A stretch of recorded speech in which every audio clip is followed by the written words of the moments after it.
rencontré mon associé, on a monté Mastéos sans grande ambition en 2019. On était dans un bar à côté des toilettes et les clients entendaient la chasse d'eau. On se demande où est passé le pognon, 60, faut quand même les dépenser. Le staff, ça coûte cher, ça va assez vite, on s'en rend pas compte. Donc la question, c'est pas tant comment vous avez dépensé 60 millions, c'est pourquoi vous avez eu besoin d'embaucher 400 personnes. Moi, je pense que j'ai été un très mauvais gestionnaire et je fais un mea culpa public. Je pense que c'est pas comme ça que ça fonctionne une boîte, qu'il faut qu'elle soit rentable, Vici ou pas Vici. Je suis le fondateur de Mastéos, que j'ai créé il y a 4 ans. Je suis malheureusement assez caricatural de l'écosystème startup, donc blond parisien, prépa, HEC. J'ai bossé en finance et je suis rentré. J'ai fait un petit passage chez nos copains de Bivouac, un stage d'observation en rentrant de Londres. Ça n'a pas duré très longtemps. En tout cas, ça m'a inspiré à me lancer dans ce secteur et j'ai rencontré mon associé. On a monté Mastéos sans grande ambition en 2019. On était dans un bar à côté des toilettes et les clients entendaient la chasse d'eau et on est arrivé sur la bulle, entre guillemets, du venture capital.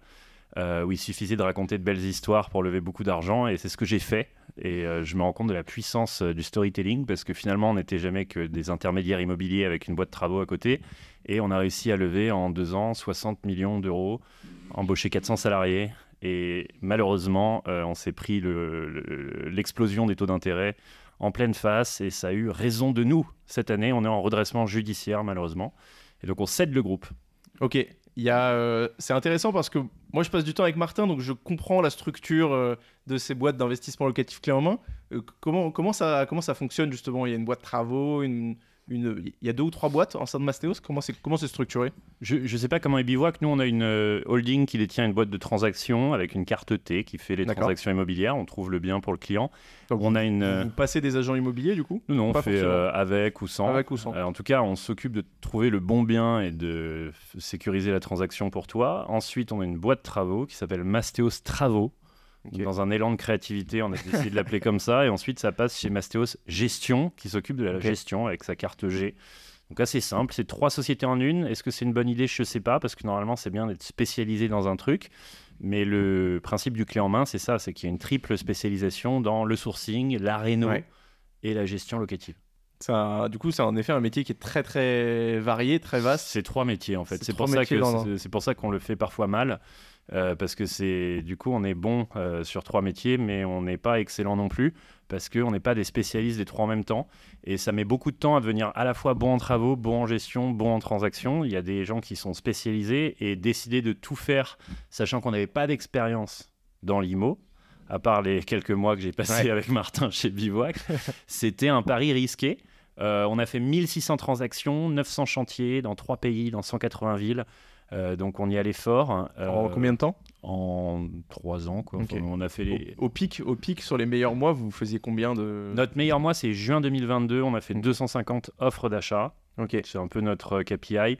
Ça fait un tout petit village, mais c'était vraiment... tu vendais un village par mois à l'époque. Et après, le marché s'est effondré. Et il s'est effondré plus vite que notre capacité à nous restructurer. Ok. C'est géré... parce que du coup, quand tu signes 250... à part, tu as 250 travaux qui doivent démarrer aussi. C'est ça le truc le plus compliqué? Ouais, c'est les travaux. En fait, on s'excite assez vite à chaque fois qu'on signe une offre parce qu'elle a une valeur à 5 chiffres. Quoi. Donc ouais, on est hyper focus off, mais effectivement, on ne se rend pas compte de la montagne opérationnelle qu'il y a derrière. Enfin, on s'en rend compte, mais on ne saisit pas l'ampleur de la complexité opérationnelle. 250 offres, c'est 200 chantiers. Exactement. Et pas au même endroit, c'est dans 200 villes, tu vois. Enfin, je veux dire, c'est un enfer. Et la maîtrise de cet enfer opérationnel, elle est assez aléatoire. On a fait ce qu'on pouvait. C'est pour ça aussi qu'on brûle du cash. C'est parce que quand tu as 200 chantiers qui te tombent dessus, alors on l'a anticipé, mais n'empêche qu'il faut trouver 200 équipes de sous-traitants. Il faut mettre les bons archis, les bons conducteurs travaux sur le coup. Il y a la passe d'armes avec la team meuble, la team gestion, etc. Il y a eu de la casse. C'est hyper complet. Dans les investisseurs du château, on a Xavier Flambard. Oui, c'est bon, je l'ai. Qui dirigeait l'équipe travaux à un moment. Il est témoin de ce bordel qu'on a géré avec plus ou moins de grâce. Bon, alors, ça s'est quand même bien passé pour la plupart, mais c'est vraiment un métier terrible. Sur cette partie-là. Et parfois déceptif pour les clients, parce que nous, ce qu'on vend, c'est du clé en main. Donc on vend un truc smooth, sans frottement, alors que l'immobilier, c'est jamais smooth, surtout quand il y a des travaux. Donc c'est difficile de coller à sa promesse de base et d'avoir un bon NPS dans un secteur qui est si sujet au frottement. Ouais. Ok. Il y a des choses que vous avez aussi très bien fait. Là, j'avais des questions d'auditeurs. Il y a 2 heures, j'ai fait une story Instagram. Si vous ne suivez pas le podcast, ça fait un bail sur Instagram. Ça vous permet de participer et de poser vos questions aux invités. Il y avait Guillaume Prigent, qui je crois est le fondateur de Oasis House, qui dit Mastéos a une bonne com autour de la data notamment. Quels sont les meilleurs outils utilisés la data, ça a été un vrai axe pour vous pour pousser Mastéos, pour parler, pour communiquer sur l'offre? La data. Ouais. C'est un mot qui. D'ailleurs, j'adore Oasis House. Ouais. Tu pourras lui dire, Monsieur Prigent, félicitations. Il écoute tous les épisodes. J'ai découvert ça. C'est le groupe Otium. Super concept. J'adore Oasis House. Je lui souhaite de faire exploser son truc parce que ça a beaucoup de potentiel. Ouais, également. Très sympathique. Il nous conseille un peu sur le château et tout. Il est très sympa. Ouais. Bah, dans le groupe d'Otium, il y a une boîte de château Prosper aussi. qui peut peut-être vous aider. Ouais, on n'est pas concurrents sur les trucs, mais eux, ils aident des gens. En fait, c'est l'invest locatif. C'est clairement 2 châteaux. C'est ouf, ouais. Comme s'il n'y avait pas assez de problèmes déjà avec les appartements. Bah, au moins, tu t'amuses, quoi. Ouais. Je préfère être dans un château que fin fond de Roubaix ou de Maubeuge. Salut, Uli. Et voilà, Uli. On a un petit chat avec nous. Oh oui, mon amour. C'est l'amour entre nous. Oh, Uli, embrasse-moi, mon amour. Face caméra, Uli, c'est l'amour entre nous. Que dis-je? C'est l'amour, c'est la passion, c'est une évidence. Un bisou sur la bouche. Et comme tu le sais, dans le podcast, on ne coupe rien. Donc elle fait entièrement partie. Sur la bouche comme à Hollywood. Tu me fais pas un MeToo, Uli. Tu vas pas me faire un MeToo. Hein.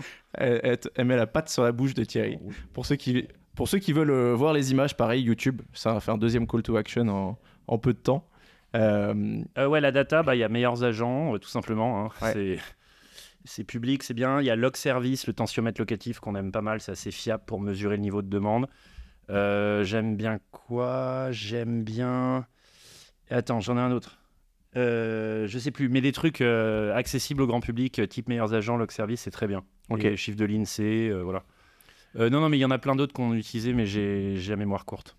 Qu'est-ce que vous avez levé 60 millions, tu disais? Attends, j'utilise RDNA aussi. Ouais. Ouais. Vas-y. Comment tu les investis sur toutes les années de développement de... Où est-ce qu'ils vont ces 60 millions? Ouais, bonne question, et c'est ce que tout le monde se demande. Ouais. Où est passé le pognon? 60, il faut quand même les dépenser. Le staff, ça coûte cher, ça va assez vite, on s'en rend pas compte. Nous, on avait quand même 400 salariés à coût employeur 100 000 euros tête. Ouais. Je te laisse faire le calcul, mais il faut en vendre des appartes en face. Donc la question, c'est pas tant comment vous avez dépensé 60 millions, c'est pourquoi vous avez eu besoin d'embaucher 400 personnes. Ouais. Bon, après, moi, je pense que j'ai été un très mauvais gestionnaire et je fais un mea culpa public. Je pense que c'est pas comme ça que ça fonctionne une boîte, qu'il faut qu'elle soit rentable, VC ou pas VC. Mais c'est vrai que quand tu es sous perfusion financière VC, tu es quand même incité à pas garder l'argent sur un compte épargne et plutôt à le dépenser. Parce que le jeu, c'est on te file du blé, tu le dépenses et dans 12 mois, tu refais une levée. Et le but, c'est de croître. Et bon, on croissait, on croîtrouillait, on grandissait. Et absolument. On faisait x3 chaque année. Donc, mais au prix de, tu vois, 1 euro de croissance, ça coûte 2 euros d'argent VC à cramer en recrutement. Et en fait, on se rend pas compte du coût d'un recrutement. C'est le chasseur de tête, le RH qui va encadrer, le recruteur qui va assister le chasseur de tête, le coût de licenciement une fois que le marché s'est retourné. En fait, c'est ça qui fait exploser les budgets, quoi. Le RH, le staff. Ok. C'était des recruteurs qui recrutaient des recruteurs à la fin. Absolument.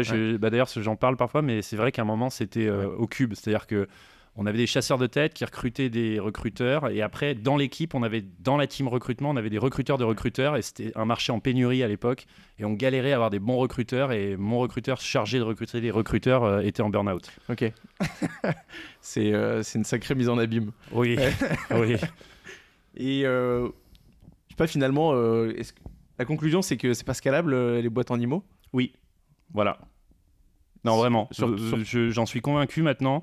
Je suis convaincu que le VC, c'est très bien, mais pour certains secteurs, plutôt pour les boîtes SaaS, plutôt pour les boîtes qui ont une techno, une IA à financer, et l'immobilier, ça se prête très mal au jeu VC parce que les chantiers, c'est pas un truc scalable. Et donc, dès que tu as un peu d'ops, alors l'immobilier au sens Airbnb, où tu es une plateforme digitale, ça va. Ouais. Ou peut-être même d'un point de vue agence, on a des IAD combien. Mais ils n'ont pas eu besoin de lever. Ils n'ont pas levé. Ils ont fait Ouais. du secondaire, mais ils n'ont pas levé. Ouais. Toutes les boîtes qui ont cartonné, ils n'ont pas levé. Hein. Ouais. Des plus ou moins connus, mais j'avais rencontré les gens de Consultim, Nexity et tout ça, c'est des boîtes qui. Novaxia, qui est un candidat à la reprise, Joachim Hazan, il y allait avec son truc et son couteau tout seul pendant 15 ans et un pied devant l'autre, et ça fait des boîtes qui font 150 de chiffre d'affaires sans lever un centime, il a 100% de sa boîte. Donc c'est du temps, c'est. Un pied devant l'autre. Ouais. C'est pas compatible avec les trajectoires explosives qu'impose le VC, parce que tu exploses en vol. Vous étiez plusieurs acteurs de l'IMO locatif à y aller fort, vous n'êtes pas les seuls à avoir levé. Vous aviez des modèles un peu, je sais pas, dans d'autres pays ou aux États-Unis qui avaient réussi à scaler un peu ce type de service, ou c'est très français, l'invest locatif clé en main, je connais pas très bien le. En gros, est-ce que vous aviez des exemples un peu ailleurs Pas trop. Il y a deux boîtes aux États-Unis. Il y en a une qui s'appelle Roofstock et une qui s'appelle Mind.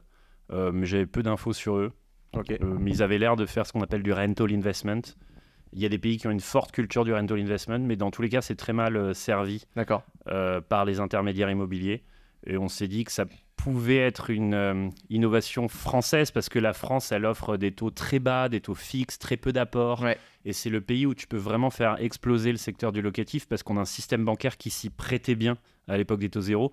Mais bon, maintenant, la fenêtre de tir bancaire, elle s'est refermée. Donc notre boîte, elle a aidé des gens à exploiter leur capacité d'emprunt pendant l'ère des taux zéro. La fenêtre macroéconomique s'est refermée.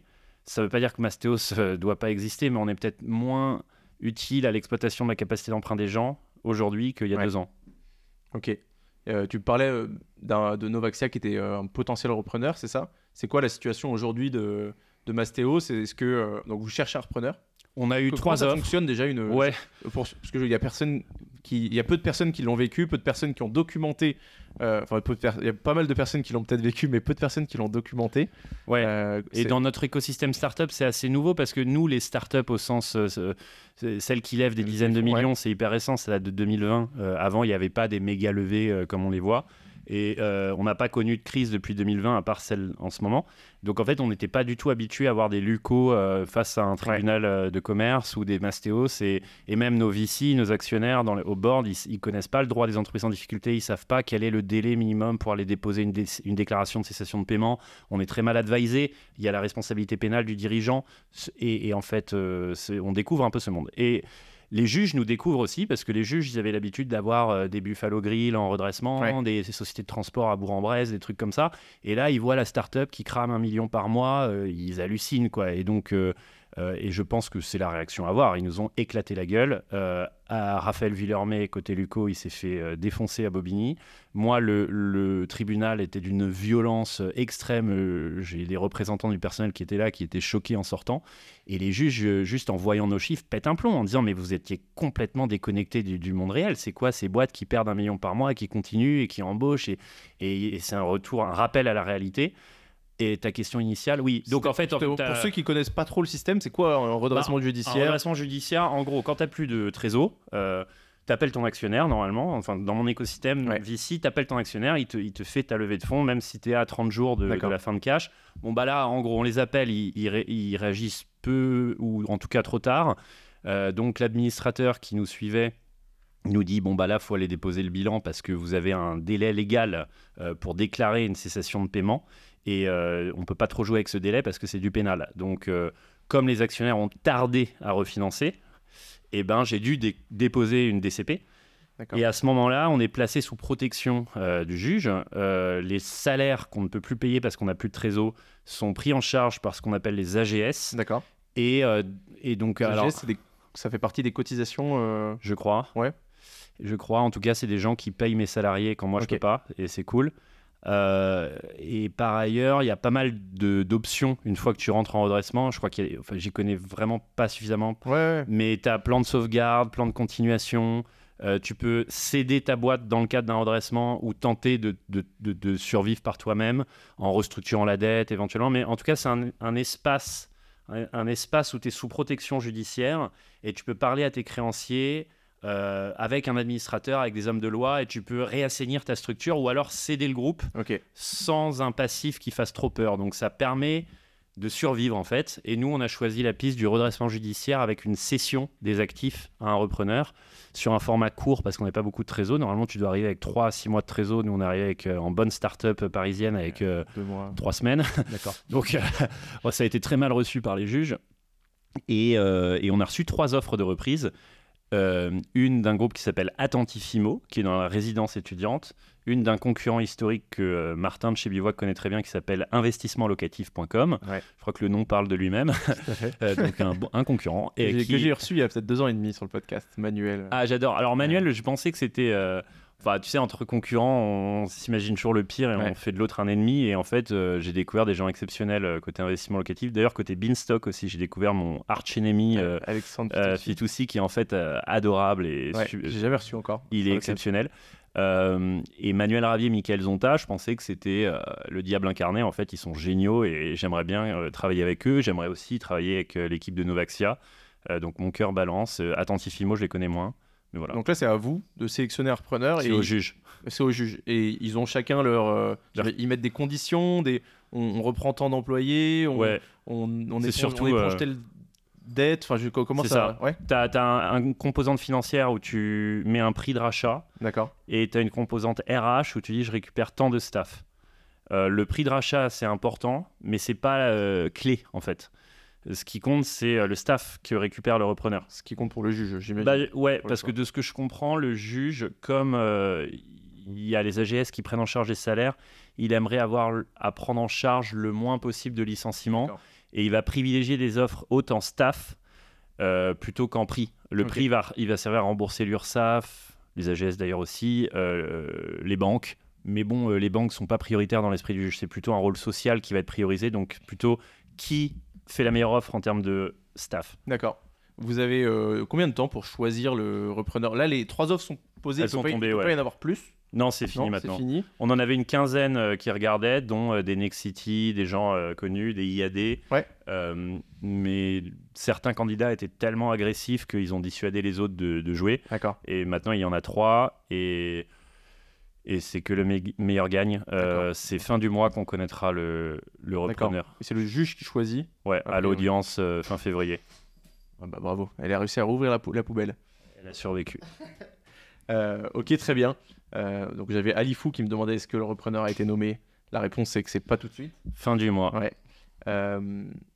Si tu avais à refaire les choses aujourd'hui, si tu avais l'opportunité de le refaire, est-ce que tu ferais des choses différemment? Comment t'as vécu en introspection sur l'aventure Mastéos?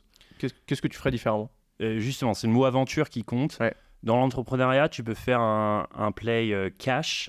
Tu peux devenir marchand de biens. Ouais. Je trouve que marchand de biens, tu vis pas une grande aventure, mais tu es susceptible de gagner pas mal d'argent. Ouais. Moi, avec Maxime, on voulait vivre une aventure. Et c'est pas une motivation financière. Il s'avère qu'on repart avec 0. Voire on repart très endetté parce qu'on a dû s'endetter. Mais comme on cherchait pas à gagner de l'argent, on cherchait à vivre un truc. Tu sais, dans la pyramide de Maslow, on cherchait le sommet de la pyramide. C'est la reconnaissance, l'accomplissement personnel, avoir accompli un truc d'ampleur, tu vois. Et je préfère dans ce sens-là, je préfère avoir réussi à faire quelque chose d'à peu près ambitieux. Et puis peut-être que mon prochain projet, j'essaierai de gagner un peu d'argent. Mais là, non, on n'a pas gagné d'argent, mais on a vécu un truc de malade. Et si c'était à refaire, bah, je sais, tu t'attends à ce que je te dise, je serais peut-être... Moi, j'attends rien du tout.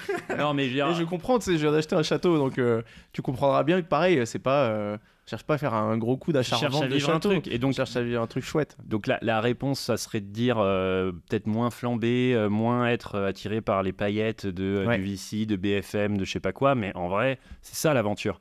Donc oui, maintenant, je sais très bien les erreurs à pas faire d'un point de vue gestion financière, donc je ne le ferai pas. Mais est-ce que j'essaierai pas de rester dans ce track VC, média, hyper croissance, même si c'était quelque chose de manifestement malsain? En tout cas, on a vécu un truc que peu d'hommes ont vécu ou peu de femmes ont vécu, parce que passer de 0 à 400 salariés en 2 ans, c'est quelque chose d'absolument incroyable. Tu fais un recrutement tous les jours. Bon, c'est pas juste le fait d'avoir beaucoup de salariés qui est cool, mais c'est de voir le truc croître à une telle vitesse. Bon, bah, ça a explosé en vol et il y a beaucoup de gens qui en ont souffert. Moi, le premier, mes clients, mes actionnaires, mes salariés, et il n'y a pas de quoi en rire ni en être fier. Mais en tout cas, quand tu te lances dans l'entrepreneuriat, il faut savoir si tu y vas pour le cash ou pour l'aventure. Et c'est pas du tout les mêmes trajectoires et c'est pas du tout les mêmes manières de faire. Ce qui n'empêche pas si tu le vis pour une aventure, ça peut aussi être une très belle réussite. C'est pas incompatible. De cash et inversement. Mais si t'es là pour l'aventure, t'es peut-être moins centimier. Oui, et du coup, c'est peut-être ça le problème. C'est que dès que tu peux avoir des stéroïdes quelque part, tu les prends et quelqu'un qui est là pour être profitable sur le long terme, il va être peut-être plus sain dans sa gestion financière, je sais pas. C'est bien de sonder la motivation des fondateurs au début. Ouais. Pour voir s'il y a un vrai risque de dérapage ou pas. Parce que si le mec il veut vivre une aventure, comme nous au début avec Maxime, bah c'est peut-être plus risqué. Je crois que les VC, ils retravaillent aujourd'hui, où ils repensent les manières justement leurs critères d'investissement avec ce qui se passe aujourd'hui dans les startups, où ça ne change pas et ils continueront à financer des gens qui ont des grandes idées et pas des grandes envies justement de bien gérer financièrement une boîte. Alors j'avais envie de bien gérer, je l'ai mal fait, mais, non, oui, mais en l'occurrence les VC, je trouve qu'ils servent pas mal de bouc émissaire. Je veux juste préciser que c'est d'abord les entrepreneurs qui sont en faute. Quand un mastos part au tapis, c'est de ma faute, c'est pas de la faute de mes VC. Les VC, ils font ce qu'ils peuvent, ils ont des contraintes qui sont assez particulières, notamment un portefeuille où ils savent que 9 boîtes sur 10 va foirer et une va exploser. Le problème, c'est que tu es sur un business où il faut miser sur des trajectoires explosives pour être sûr que sur les 10, ok, il y aura 9 faillites, mais que tu auras un Airbnb ou un TikTok ou un Conto. Et le problème, c'est que si tu n'as pas une équipe qui a soif d'aventure, qui est méga ambitieuse, qui a envie de conquérir le monde, si tu as face à toi des Suisses un peu scolaires, bon élève, bah, tu n'auras pas la trajectoire explosive qui te permettra d'espérer le rendement que tu promets à tes LP. Donc, peut-être que le côté malsain, il vient aussi de la structure même du monde du venture capital. Okay. Bah, quand je dis malsain, c'est juste que ça me fait penser à des stéroïdes en muscu, les mecs qui se piquent pour aller plus vite. Et bah oui, c'est malsain. Ouais. C'est un raccourci, mais ça va plus vite. Mais finalement, il y en a plein dans le monde du sport. Des stéroïdes. Tu regardes mes biceps, là? Je te vois regarder. Pas encore. Je t'ai vu. Non, pas du tout. Pourquoi? Okay. Non, mais j'ai vu ton regard errer sur. Chez le chat. Ah. Je me pique pas. Donc ouais, a priori, je comprends sur est-ce que tu referais différemment, etc. Et si on parle de la suite, je sais pas si toi, personnellement, là, tu as une envie de... t'en peux plus et tu as envie de faire une pause et tu verras ce qu'il en est plus tard. Est-ce que tu as envie de relancer un truc rapidement? Est-ce que c'est quoi ton mood en fait? Les entrepreneurs, une fois que tu as goûté à l'entrepreneuriat, c'est difficile de revenir au monde du salariat. Et tu te mets à avoir plein d'idées parce que ton métier, c'est d'en avoir en tant qu'entrepreneur.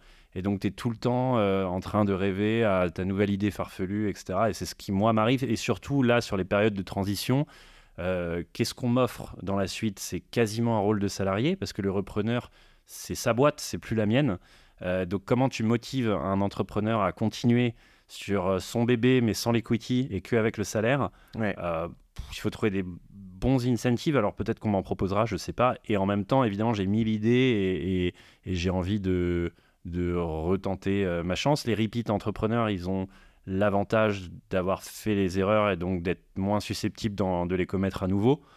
Tu as des entrepreneurs qui sont cramés, parce que c'est dur à vivre, donc je citerai pas de nom, mais dans les grands échecs de cette année, il y a pas mal de founders qui veulent juste prendre 6 mois off pour essayer de se refaire mentalement. Moi je suis assez chaud soit de continuer si j'ai un bon deal avec le repreneur, un bon fit, soit de relancer un truc très rapidement, surtout que comme un con j'ai pas pris d'assurance dirigeant de protection, donc j'ai pas de chômage, j'ai rien. Moi en plus pendant la procédure je suis pas payé, j'ai pas vendu d'actions, donc en fait si j'ai pas un truc live le mois prochain, je finis à la rue, donc besoin quoi aussi. Et ça force aussi à se bouger un peu les fesses, quoi. Si tu dois faire les choses rapidement, tu te relances dans l'immobilier alors? J'aime bien l'immobilier. Et à force de voir plein de trucs, j'ai eu des idées assez prometteuses et je peux les réaliser sans commettre les erreurs de jouer au jeu de l'hypercroissance, prendre trop de staff, voilà. Faire trop d'ops. Tu parlais d'être cramé personnellement en tant qu'entrepreneur pour certains. Tu peux être cramé vis-à-vis des VC, des partenaires, des clients. Moi, j'ai l'impression que non. A priori, quand tu vois qu'un Adam Newman de WeWork. C'est refoiré sur Flow là. Voilà. Est-ce que tu penses que finalement c'est c'est sans fin, tu peux continuer ou... C'est une excellente question. Je pense qu'un repeat entrepreneur, comme je viens de le dire, il a cet avantage d'avoir réussi à accélérer et en se plantant de comprendre ce qui amène à un plantage, et donc fort de ce knowledge-là, créer une boîte qui a priori serait un peu plus résistante. Donc je pense qu'il y a un avantage à être un repeat entrepreneur ayant vécu un gros échec. Cramer, non. Après, c'est vrai qu'en France, la culture de l'échec, elle est moins positive qu'aux US. J'ai un très bon ami philosophe qui s'appelle Charles Pépin, qui a écrit Les Vertus de l'échec, qui est un très bon bouquin, qui met en valeur la puissance de l'échec dans la construction personnelle, mais qui dénonce aussi la manière dont est traité l'échec en France. Tu vois, Raphaël Vuillermé de Luco, il s'est fait allumer sur les réseaux. Moi, je vais pas me plaindre, je me suis un peu allumé aussi, mais il y a pas mal d'agressivité envers les fondateurs qui plantent une boîte. Et honnêtement, je comprends pourquoi, parce qu'il y a plein de drames humains. Mes salariés, le nombre de drames humains, j'ai arrêté de les compter, et c'est vraiment dur à vivre. Côté actionnaire, tous les gens qui ont perdu de l'argent, les petits investisseurs sur Crowdcube, les salariés, les clients dont les chantiers ont été plantés ou alors sont en retard. C'est terrible, et j'ai l'impression, moi, d'être redevable envers la terre entière. Mais n'empêche que si on traite de manière trop agressive les échecs, on va dissuader les prochaines vocations entrepreneuriales de gens qui se disent j'ai pas envie de me faire éclater sur les réseaux au moindre dérapage. Donc voilà, ça serait d'avoir une meilleure culture de l'échec en France. C'est vrai que j'avais pas trop en tête la transition. C'est que vous êtes encore en opération finalement. Vous signez peut-être pas de nouveaux clients. Et si, on en signe pas mal. Si, vous continuez à signer des clients et vous continuez à lancer des chantiers. Et c'est qui gère ça aujourd'hui? Donc vous avez une équipe qui est réduite et on est encore 100 salariés, on en avait 400 à l'époque. Le problème, c'est qu'on n'a plus beaucoup de trésor, et le peu de trésor qu'on a, il est sous contrôle de l'administrateur judiciaire. D'accord. Donc on n'a plus la main sur pas mal de choses, ce qui fait que oui, on continue à opérer, mais au ralenti. Ok. Donc du coup, les repreneurs, il faudrait qu'ils sachent faire de votre métier ou qu'ils apprennent pour reprendre la... C'est une bonne question. Ça serait pas mal... qu'ils aient un minimum d'expérience. Investissement locatif, typiquement, ça fait 12 ans qu'ils font ça de manière rentable, donc ils sauront conduire le véhicule tout seul. Novaxia, ils ont peut-être moins d'expertise sectorielle, mais ils ont assez d'assises financières pour financer les talents qu'il faudra pour reprendre la machine, si c'est pas moi. Et un réseau de distribution éventuellement pour... Alors, ils ont un groupe suffisamment large pour prévoir pas mal de synergies, quoi qu'il arrive. Mais t'as raison, c'est pas un bébé qui se... Enfin, un bébé. C'est pas une voiture qui se pilote facilement. Il faut un gros mode d'emploi. Et on essaye d'accompagner cette transition. Ok. Et la troisième offre, c'est Troisième, c'est Attentifimo. Ok, je connais pas. Qu'est-ce qu'ils font? Ils ont racheté un micro-concurrent qui s'appelle Brick Me Up. Ok. Ils font de la résidence étudiante. Ok. Ils sont très bien. L'offre est un peu moins agressive que les deux autres, donc j'en parle moins, mais ils pourraient très bien gagner. Ok. Un peu ton point de vue sur le marché IMO, parce qu'en plus tu dis que potentiellement si tu te relances, ça peut être dans l'IMO. Tu sens que ça va un peu mieux, que ça repart, ou on va être sur une stagnation ou une baisse encore des transactions en 2024? C'est un peu la question boule de cristal, mais curieux d'avoir ton avis avec l'expérience que tu as sur cette partie-là, un peu macro, quoi. Ouais, alors nous, le Q4 était horrible, il a eu raison de nous. On n'a pas fait une vente, quoi, enfin quasiment pas. Et tous les gens du secteur ont vécu un hiver nucléaire en fin d'année dernière. Là, le Q1 est très bon. Pas dans les signes avant-coureurs. C'est-à-dire que si tu demandes aux agents immobiliers, ils ont pas signé encore plus de compromis, mais ils ont beaucoup plus de visites sur le terrain. Il y a des offres qui commencent à tomber alors qu'ils n'en avaient pas vu depuis longtemps. Et les acteurs de la PropTech type Preto, ils ont des simulations d'emprunts qui ont fait plus 50% en un mois. D'accord. C'est ce que me disait Pierre Chapon avant-hier. Ils ont fait plus 30% de simulation par rapport à toute l'année 2023. Donc, il y a des pics sur les signaux avant-coureurs. Tu as Liberkeys, Haussmann qui se prennent plus 60% de positionnement de lead sur des biens. Et je sens sur les audiences de mon podcast aussi. Ouais, non, mais c'est dingue. Les prêts, ils ont augmenté de 8,5% en valeur et de 16% en volume. Donc, c'est-à-dire que les budgets ont été réduits. Mais en un mois, ça a vraiment explosé. Pareil aux États-Unis, plus 10% sur les mortgages. Donc, tous les signaux laissent penser que l'année va être beaucoup plus dynamique que ce qu'on pensait à l'hiver dernier. Ok. On n'a pas parlé de votre expansion internationale. Est-ce que comment tu l'as vécu? Est-ce que ça a participé justement, c'était une bonne, mauvaise décision? Je me fais attaquer par une bestiole sauvage. Alerte rouge. Qu'est-ce qu'on a dit? Malheur. On ne mord pas. Elle m'a mordouillé. Bestiole d'amour. Oui. Qu'est-ce qui m'arrive? C'est l'amour entre nous. Oui. Votre expansion à l'étranger? Oui, on est en Espagne avec l'excellent Geoffroy Reiser. Ouais. On avait aussi ouvert la Belgique. Ça s'est moins bien passé en Belgique. On a fermé. En revanche, l'Espagne, c'est top. L'équipe de Geoffroy cartonne. Et tous ceux qui veulent investir en Espagne, contactez-le. On marche très bien. Il y a une belle équipe. On est sur Séville, Valencia, Madrid, Barcelone. Ok. Donc, tu considères ça comme un bon axe de développement pour le groupe demain s'il est repris ou Ouais. Dans d'autres villes européennes?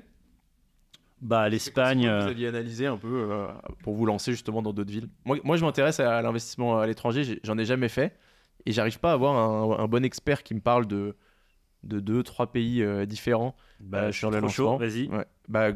Justement, pour des personnes qui voudraient investir à l'étranger, si on se remet dans la tête d'un investisseur français qui a soit envie de diversifier un peu en faisant son prochain investissement ailleurs, ou qui a envie de se lancer directement. Est-ce que c'est possible? Comment tu lèves de l'argent pour une opération en Espagne avec une banque française ou pas? Est-ce que tu peux nous en dire un peu plus là-dessus? Écoute, tu as 2 marchés qui sont sympas, que j'aime bien, c'est Espagne et Grèce. Ok. Espagne en termes de financement transfrontalier, parce que c'est ça le gros problème de l'investissement à l'étranger, c'est que tu n'as pas le CIC qui te prête avec 10% d'apport. Là, il va falloir faire du 50% ou hypothéquer un bien que tu as en France ou mettre du nantissement en face. C'est très rare les banques binationales. Tu as le CIC Iberbanco pour l'Espagne, mais voilà. Donc ça demande plus de cash. Après, les tickets là-bas sont moins élevés. Tu peux avoir un studio à Séville pour 50 000 €, donc c'est limite un préconso. Ouais. Bon, voilà, tu as quelques manières créatives pour financer le bien. Ça n'a pas d'autre intérêt que l'exotisme. Après, tu peux y voir des poches de sous-évaluation sur le pourtour méditerranéen. Alors, pas en France, parce qu'en France, c'est l'inverse. Tout ce qui est sur la côte d'Azur, c'est surévalué. Mais en Espagne, des villes comme Séville et Valencia sont objectivement sous-évaluées. Si tu prends en compte tous les indicateurs de valorisation connus en immobilier, je ne sais pas, par exemple, le revenu par habitant rapporté au prix au mètre carré, il est exceptionnellement favorable dans ces villes-là. Donc, tu peux aller chercher du potentiel de valorisation à Athènes et dans le sud de l'Espagne, selon moi. Et donc, problématique de financement transfrontalier et éventuellement de fiscalité transfrontalière, mais ce n'est pas très compliqué en vrai, ça. Ok. Et t'as envie de faire... J'ai l'impression que quand tu investis à l'étranger, tu as envie de faire un peu de LCD, peut-être parce que tu as envie de profiter de ton appart de temps en temps. C'est peut-être un peu ridicule, mais vous faites que de la longue durée sur les projets que vous proposez. C'est pas ridicule. Ce qui est ridicule, c'est essayer de se lécher le coude. Je sais pas si tu as déjà essayé. Je sais que c'est compliqué en tout cas. Moi, j'y arrive pour le coup, mais ça m'a pris genre 6 mois. Ah, c'est une sacrée skills là à mettre sur ton CV. Ouais. Et quoi Je sais pas, tu m'as perdu. LCD, bah oui, LCD, ouais. C'est très bien quand c'est pas interdit, parce que c'est pas non plus open bar partout en Europe. Mais dans les villes où c'est autorisé, c'est très bien. Après, il faut trouver un bon concierge. Hein, c'est toujours le problème. Sur le prêt, du coup, tu disais que pour l'Espagne, c'était possible grâce à 50% d'apport. D'accord. Et sur la Grèce, c'est pareil? Ou pire? Grèce, ça va être... faut vraiment connaître la bonne banquière à Alpha Bank à Athènes qui va essayer que tu sois introduit ou que tu sois maqué à une grecque, je sais pas, mais sinon c'est mieux en cash à Athènes. Ok. Mais tu t'en sors à 50 000 € à Athènes. Tu as des beaux biens près de l'Acropole que tu peux mettre sur Airbnb, ouais. Ouais. Je sais qu'ils ont pas mal souffert de Airbnb pour y être allé il y a quelques mois. y a des tags anti-Airbnb dans la rue et tout. C'est assez dur. J'ai pas d'opinion sur Airbnb. Je sais pas. D'un point de vue financier, c'est bien, mais c'est vrai que d'un point de vue sociétal, j'arrive pas à me faire une religion. En tout cas, à Athènes, ça marche bien. Ça marche toute l'année, contrairement aux Cyclades, parce qu'on a fait une opération chez Mastéos dans les Cyclades et ça cartonne un mois dans l'année, quoi. Donc, le reste du temps, c'est vide. Ok. Et la Belgique, vous avez arrêté pour quelle raison? Le marché était trop petit. On y allait comme des bourrins. On a ouvert des bureaux, on a staffé une énorme équipe et tout. Et en face, on avait un marché qui était pas assez grand pour se rentabiliser, suffisamment vite. Donc, on a fermé. Alors qu'en Espagne, ça a tout de suite été rapide comme croissance. Et le but, c'était plutôt d'aller chercher des nouveaux clients belges qui feraient des investissements ou de permettre à des Français d'investir en Belgique? L'argent n'a pas d'odeur, mais plutôt local pour des investissements locaux. En Espagne, on a eu beaucoup de Colombiens. D'accord. Si tu vois ce que je veux dire. Non, en vrai, on avait beaucoup de... Non, mais parce que je regarde Griselda sur Netflix en ce moment. On avait pas mal de familles d'Amérique du Sud qui nous achetaient des biens en Espagne. Ok. Et écoute, très bien. On a fait un point sur... Il y a d'autres pays dont on pourrait s'intéresser pour investir en Europe? De manière assez comique, avant la guerre en Ukraine, Mathieu Stéphanie m'avait invité sur la Martingale et j'avais fait une analyse des meilleures villes en Europe et j'avais vu que Kiev était, d'un point de vue statistique, là où il y avait le plus de potentiel. D'accord. Marché sous-évalué, grosse renta et tout. Et donc j'avais invité les auditeurs du podcast Mathieu Stéphanie à investir à Kiev. D'accord. Et ce qui est marrant, c'est que j'ai rencontré un pote qui était trader à New York et qui au même moment fait la même analyse statistique que moi, tombe sur la même conclusion et écrit un livre, Investir à Kiev, au moment où je fais le podcast. Et on s'est rencontrés 3 ans plus tard à un salon. Et ça me fait rire qu'on ait identifié ce truc en même temps, sachant que lui, il continue d'investir à Kiev, alors même qu'il y a la guerre, quoi. D'ailleurs, je ne sais pas si c'est louable ou pas, mais en tout cas, lui, il loge des gens à Kiev. J'ai des personnes qui ont fait des gros invests. J'ai eu les fondateurs de Realty, par exemple. Ouais. Ils ont acheté des centaines ou des milliers d'appartements dans un quartier à côté de Miami. Oui. Avec un milliardaire qui investissait aussi. Ils se sont dit, on va relancer le quartier, tu vois. Ouais. Et ils ont fait ça. Ils ont investi pendant 2-3 ans dans des milliers d'appartements. Impossible de louer parce que c'était mal famé au possible. Et aujourd'hui, c'est le quartier artistique hyper bobo. Ouais. J'aimerais bien faire ça sur le quartier Saint-Jacques à Perpignan. Je sais pas si tu connais. Non, je connais pas Perpignan, mais je sais qu'en groupe comme ça, tu peux aller créer des trucs assez forts. Alors, eux, c'était 2 gros porteurs du coup. Ils sont très forts. Ils ont acheté des dizaines de milliers d'apparts à Montréal. Ils ont fait des. Je crois que le quartier le plus décoté de France, j'en ai un à Roubaix, mais le quartier Saint-Jacques à Perpignan, où il y a la communauté gitane. Ouais. T'as des apparts qui sont à 500 € du mètre et c'est un beau quartier en plus. Et je pense que tu peux le réhabiliter, mais c'est un pari risqué. Si tu le fais en crowdfunding, ça peut être drôle de racheter un quartier en crowdfunding. Ouais. Avec Martin, quand on a fait le château, on avait des idées. On avait regardé sur des villages aussi. Tu peux racheter des petits villages. Oasis House, ils sont un peu dans le truc. Moi, j'ai fait une émission BFM sur les villages en France. Et ce que tu peux racheter, il y a le Relais Château. Ils en ont racheté un qui s'appelle Crillon-le-Brave. Okay. Ils ont racheté tout le village. Et ils en ont fait un village hôtelier Relais Château. Et t'as des tentatives de rachat de villages entiers. Ouais. Johnny Depp en avait acheté un aussi en France. Si tu tapes sur Google, j'ai fait une étude des villages les plus rentables de France, si tu veux en racheter un. Ok, c'est toi qui as fait le... Ouais, à partir justement de la data dont on parlait tout à l'heure, RDNA, meilleurs agents, c'est un gros Excel et tu regardes en gros les prix, le taux de remplissage, etc. Et tu as pas mal de villages pépites complètement perdus mais magnifiques que tu peux réhabiliter. Tu as une centaine d'appartes. Un appart, ça va coûter 200 000 €, donc 100 fois 200 000, ça fait combien? 20 millions? Ouais, donc... Ouais, c'est ça. Ouais, donc avec un budget de 20-30 millions, tu peux racheter un appart. Donc c'est une grosse levée de fonds, quoi. Un village, pardon, ouais. Ok. Ouais, il va falloir une grosse plateforme de crowdfunding derrière. Tu sais, maintenant, ils brassent pas mal sur le crowd. Petit à petit. Ouais. C'est quoi, justement, Nimo, je sais pas si tu as envie d'en parler, mais tu parlais de potentiel. Tu avais plein d'idées sur l'immobilier. T'as des idées que tu as envie de pitcher comme ça? J'attends de lancer un éventuel projet sur le sujet. Qu'est-ce que j'ai vu de bien? On parlait des sous-sols. En ce moment, il y a tellement de podcasts. Ça se fait en général dans des sous-sols parce qu'il n'y a pas besoin de lumière. Et l'exploitation, les use cases de caves, de sous-sols, c'est un truc intéressant parce qu'une cave, un sous-sol, ça coûte pas cher. Et tu as des gens qui sont prêts à payer très cher pour avoir une utilisation salle de sport, salle BDSM, salle de podcast. Tu peux trouver plein de trucs. Donc les caves, c'est marrant. Tu sais que le podcast, ça fait un bail. Quand les taux, ils ont commencé à monter et tout, Les gens, ils en avaient marre d'entendre parler de projets à 6-7% ou d'immeubles à 10%, machin.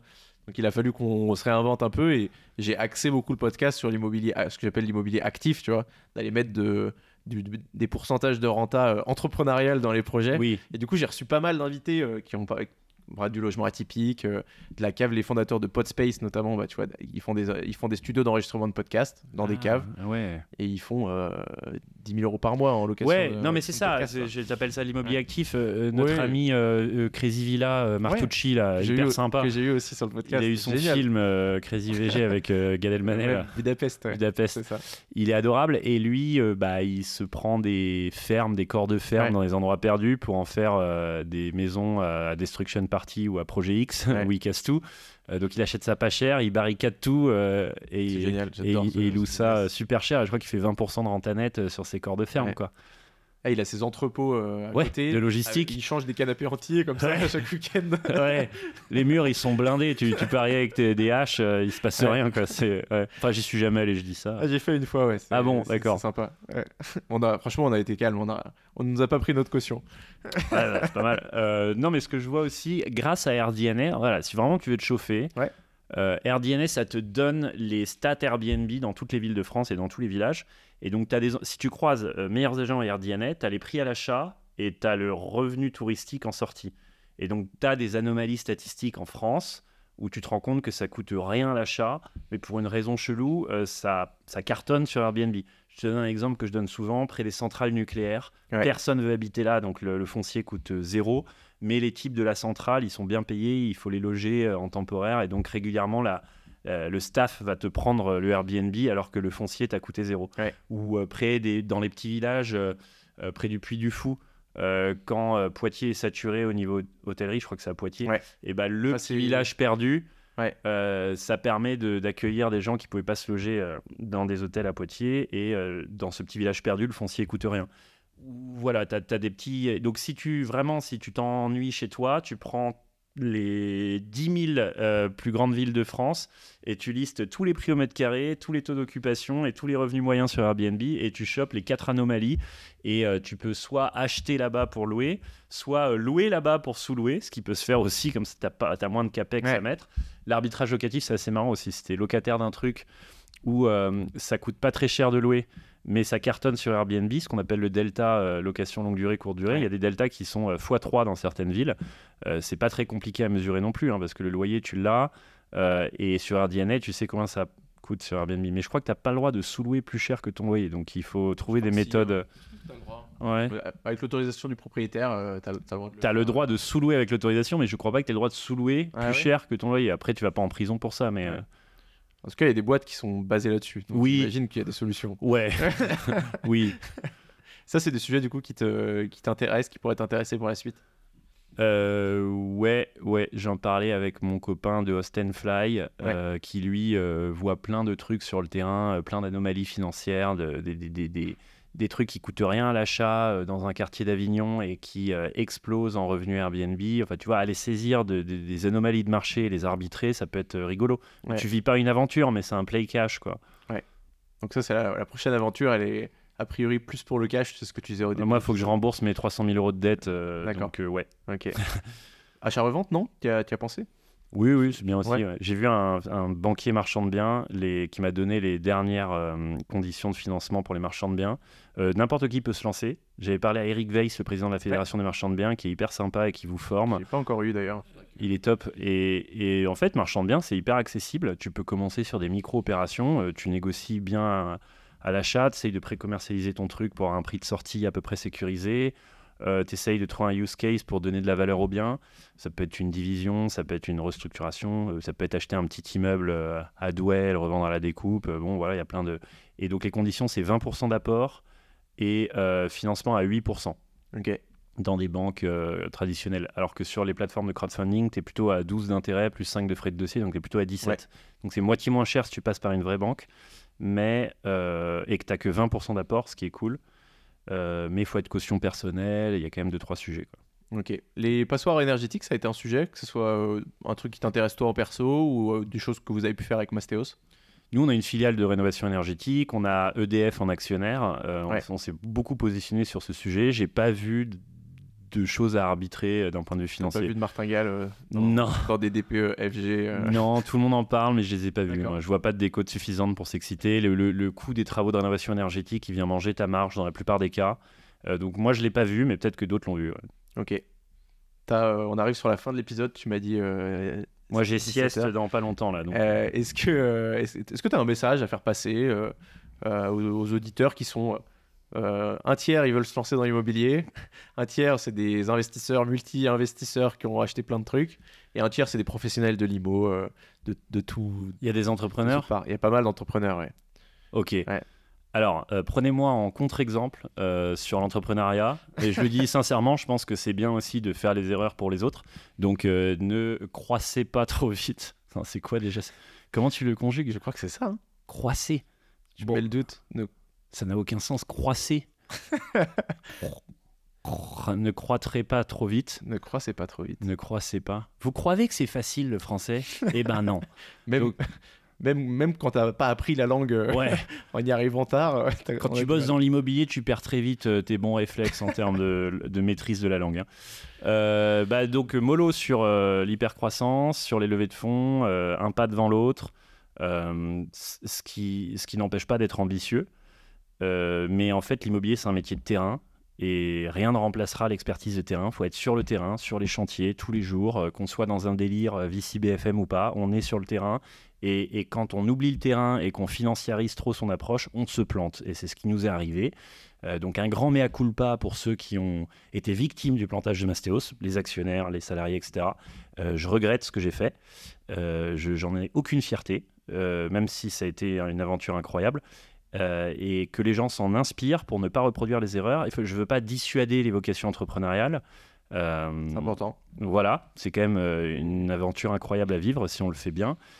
Et pour l'immobilier, la data est hyper importante. J'ai été assez évasif au début, mais bon, voilà, une fois qu'on a meilleurs agents RDNL Log Service, c'est déjà énorme. Un bon Google Sheet. Et je passe beaucoup de temps à cruncher de la data pour essayer de spotter des anomalies. Et c'est ça qui fait qu'on gagne de l'argent dans l'immobilier. Il y a des arbitrages réglementaires. On parlait du buy mobilité comme peut-être substitut aux stratégies de courte durée pour générer un peu de renta. Le coworking ou le co-living, l'arbitrage locatif, loué, sous-loué, marchand de biens, utiliser des espaces atypiques avec un use case à fort potentiel comme les caves pour les studios de podcast. Voilà. Il y a plein d'idées, mais le secret, c'est d'agir. Même sur une mauvaise idée. Trop chouette. C'est une bonne conclusion. Merci Thierry. De rien, merci à toi. Et non, échange hyper transparent, ça ouvre les yeux, ça donne envie d'entreprendre, je crois. Donc c'est ce qui compte. C'est ce qui comptait pour toi, j'ai l'impression. Ouais. Trop bien. Merci Thierry. Salut.